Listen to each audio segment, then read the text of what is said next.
Alors Madeleine Fally, vous êtes propriétaire de ce qu'on appelle la fameuse ferme de l'Abbaye d'Aulne. Alors cette ferme, elle appartient à l'Abbaye d'Aulne ou pas? Situez-la nous géographiquement. Alors elle n'appartient pas à l'Abbaye d'Aulne, elle est sur le site classé de l'Abbaye d'Aulne, elle est intramuros de l'abbaye.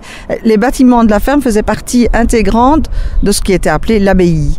Mais c'était la partie où on recevait la dîme des autres fermes qui dépendaient de l'Abbaye d'Aulne, une quarantaine de fermes.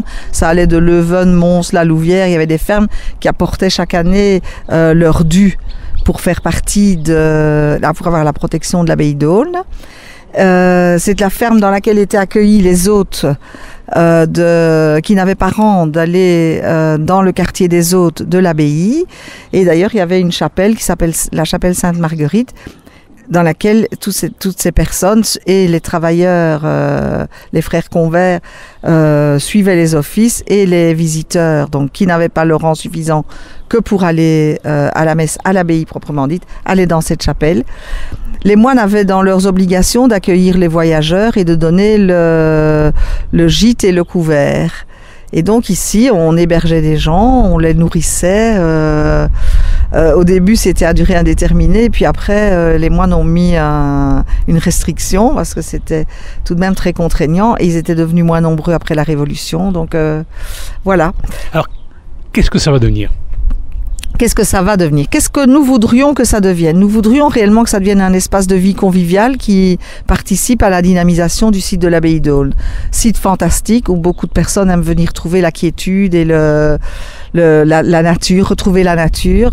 On est vraiment entouré de bois avec des magnifiques étangs, la Sambre. Ce n'est pas pour rien que cette vallée est appelée la vallée de la paix. Et donc je pense que ça doit être vers cette orientation touristique de culture et de quiétude que nous devons nous inscrire. Et donc nous allons réserver un espace culturel dans une des deux granges, et dans l'autre un espace Horeca, appelons-le comme ça, un espace dans lequel on pourra se restaurer suivant des formules à encore déterminées, donc peut-être organiser des événements, etc. La cour est le plus bel ensemble architectural qui a été reconstruit au XVIIIe sur base de ce qui était en vogue à l'époque, c'est-à-dire l'architecture italienne. Donc vous retrouvez ici une ferme qui était un peu à l'image de beaucoup de fermes italiennes. Et dans ce bâtiment U classé monument historique, monument exceptionnel de Wallonie, nous pensons créer des logements de tourisme du type appartement, avec un développement d'activités artisanales métiers de bouche. Nous sommes avec Frédéric Collinet, sympathique propriétaire de la brasserie de l'Abbaye d'Aulne. Alors Frédéric, bientôt la saison touristique qui démarre, je crois qu'elle a déjà recommencé pour la brasserie.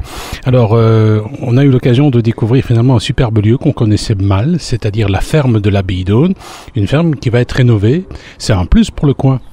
Oui, tout à fait. C'est un acteur économique supplémentaire pour le site de l'Abbaye d'Aulne, et un acteur que le site devait vraiment avoir, puisque bon, ça fait maintenant 20 ans que le site périclite, et depuis maintenant 3-4 ans sous l'impulsion de différents partenaires privés et acteurs économiques, disons que le site va être complètement rénové, surtout au niveau de sa partie sud, c'est-à-dire au niveau de la ferme, au niveau de l'ancien home et au niveau de la brasserie.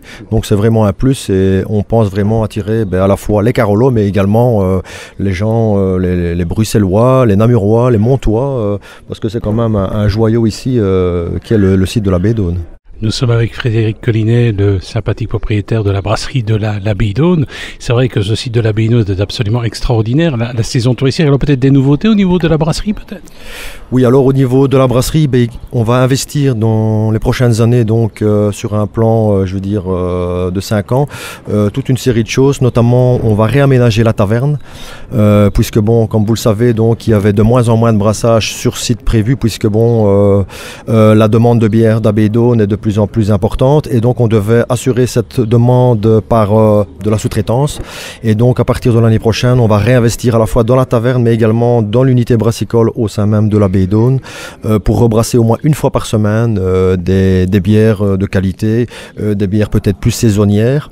Alors que, comme vous le savez, nous sommes également donc sur le projet qui va aboutir ici, donc le projet de création de l'unité brassicole dans le zoning de Toinlop, qui elle va bien sûr suppléer toutes les ventes du groupe, à la fois en ce qui concerne les bières de l'Abbaye d'Aulne, la Chérie, la Blanche de Charleroi et la toute petite dernière, la Sambrée.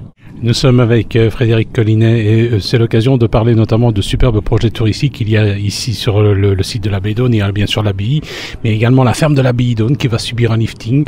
De l'argent va être engagé pour essayer d'améliorer ce site. Est-ce qu'éventuellement la brasserie va être impliquée peut-être à terme ou pas sur cette ferme? Oui, on sera de toute façon impliqué puisque bon, comme vous le savez, on a créé donc ici les acteurs économiques ont créé une ASBL Aulne debout et donc bien sûr en tant qu'acteur économique on fait partie intégrante de cette ASBL et on va bien sûr travailler en partenariat avec Madame Failly donc au niveau de la ferme en proposant forcément en ce qui concerne l'Horeca nos produits, nos bières et notre savoir-faire. Nous étions avec Frédéric Collinet et Madame Failly aussi. Nous avons parlé un peu de cette ferme de l'abbaye d'Aulne qui est juste, on la voit pas finalement, elle est dans le fond de l'abbaye. On prend à droite et là on voit ce superbe site. Je l'ai découvert pour la première fois. Alors ce site va être rénové. Il y a des plans qui sont présentés. Il y a de l'argent qui va être injecté à la fois du privé et du public. On en a parlé avec Madame Failly. Alors cela dit, la brasserie de l'abbaye d'Aulne, Frédéric Collinet, elle présente des nouveaux produits. Il y a un nouveau breuvage en préparation. Cette année c'est une grande année pour la bière. Il y a notamment la Libre Belgique qui récemment a sorti un complément sur les bières wallonnes, 500 bières wallonnes, 1500 bières en Belgique, des bières d'abbaye aussi, des nouveautés en préparation? Pas vraiment, donc ici on va vraiment se stabiliser avec toute notre gamme qui est quand même relativement vaste comme vous pouvez le savoir. Rien qu'en termes d'image abbaye d'Aulne, on a quand même 5 sortes de bières différentes. On propose également la blanche de Charleroi, la sherry maintenant, effectivement oui, la sherry va se décliner maintenant en 2 goûts, donc vous aviez la sherry originelle qui était à la cerise, maintenant on va proposer la cerise à la framboise et un 3e goût mais que je ne peux pas encore vous dire va être en préparation pour l'année prochaine. On me dit aussi qu'il y a un fruit ici qui s'appelle la belle de la belle d'Aulne ou en tout la belle de Thoin. Il s'agirait d'une prune. Est-ce que ce serait possible de faire une bière à base de prune?